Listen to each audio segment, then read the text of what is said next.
नमस्कार। शाहबाद समाचार के इस विशेष अंग में हम एक बार फिर से हाजिर हैं।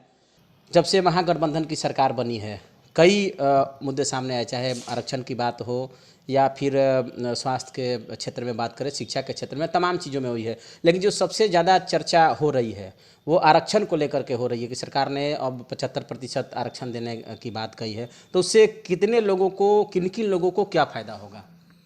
बात सरकार ने कही नहीं है। ये 75% जो आरक्षण है सरकार ने लागू कर दिया है जी।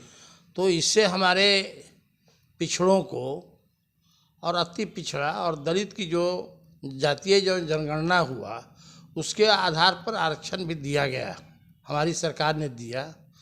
और आरक्षण जो दिया गया ये हमारे लालू प्रसाद यादव जी का, तेजस्वी जी का दिन है।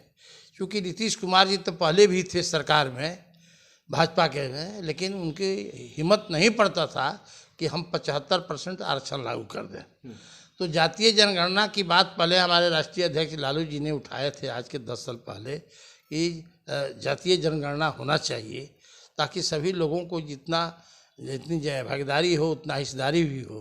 तो हमारे लोगों को जितना संख्या आई है उसके अनुसार आरक्षण भी दिया गया है और 25% आरक्षण रखा गया है कि यदि आवश्यकता होगा, लगेगा कि हाँ साहब मैंने पिछड़ों का, चाहे अति पिछड़ा दलित को या सवर्ण को अभी कमी है पॉपुलेशन के अनुसार, तो उसको आरक्षण दिया जाएगा।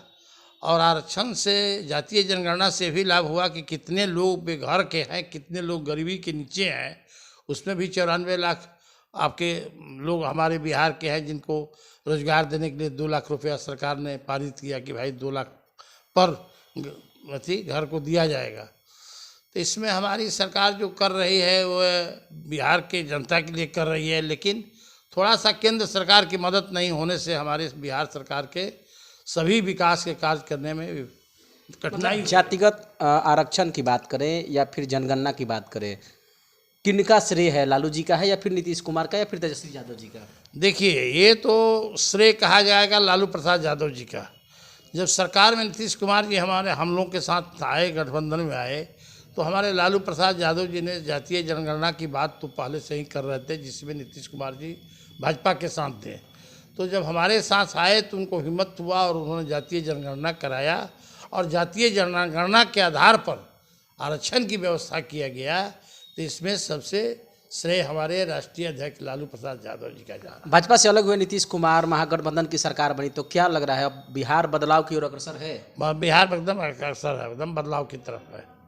हाँ, क्या बदलाव हुआ है आपकी नज़र में? क्या बेटा देखिए कि स्वास्थ्य विभाग में देखिए कि अभी पटना की जो 5000 बेड का जो हॉस्पिटल बन रहा है अलग, आरा में आपने देखिए कि आदर्श हॉस्पिटल बना। इसलिए स्वास्थ्य में तो हमारे बहुत अच्छी है। तो सरकार, हम लोग सरकार में आया, इतने लोगों को रोजगार 1,20,000 कोई सरकार ने, आपके भारत के किसी राज्य के कोई भी सरकार ने या भारत सरकार ने इतनी एक दिन लोगों को रोजगार दिया, यह एक ऐतिहासिक। तो तेजस्वी जी ने कहा था कि 10 लाख लोगों को जैसे ही बनेंगे तो रोजगार देंगे, तो रोजगार दे ही रहे हैं, रोजगार तो दे ही रहे हैं। 25 तक हो जाएगा पूरा? हाँ, 25 तक, पहले 25 के जून तक पूरा हो जाएगा। 25 नवंबर में चुनाव है ना, 25 के जून तक हो जाएगा। हम लोगों ने 10 लाख का रोजगार दे देंगे। स्वास्थ्य विभाग में अमूलचूल परिवर्तन होने की बात कही जा रही है। कई दवाएं जो नहीं मिलती थी, महंगी दवाइयाँ अब लोगों को दी जा रही है। वहीं अस्पताल में डॉक्टर भी समय से पहुंच रहे हैं। क्या लगता है ये तेजस्वी जी का है? तेजस्वी जी का मेहनत है कि उन्होंने जा कर के आपको PMCH में उन्होंने रात में औचक निरीक्षण किए, दवा को, डॉक्टरों को, जिससे पूरे बिहार में उसका प्रभाव पड़ा। और अभी हमारे बिहार के सभी हॉस्पिटल में दवा मिलते हैं।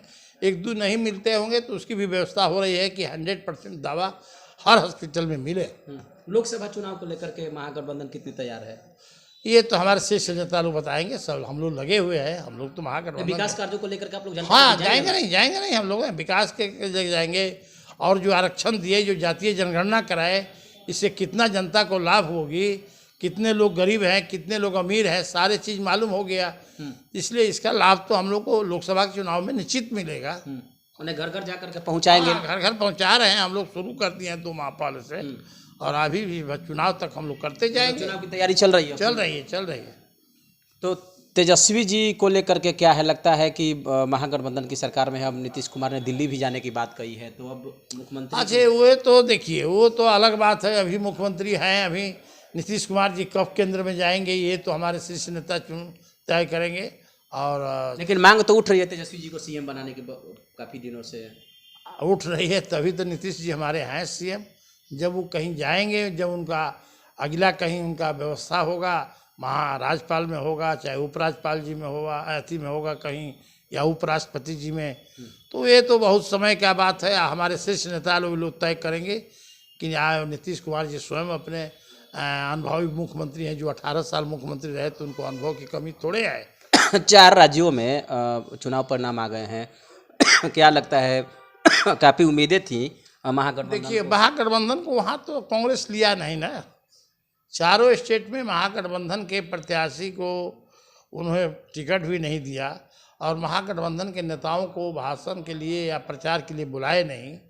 ये तो राहुल गांधी जी का थोड़ी भूल कहा जाएगा, या जो भी है, कि उन्होंने अकेले समझा कि हम चुनाव लड़े।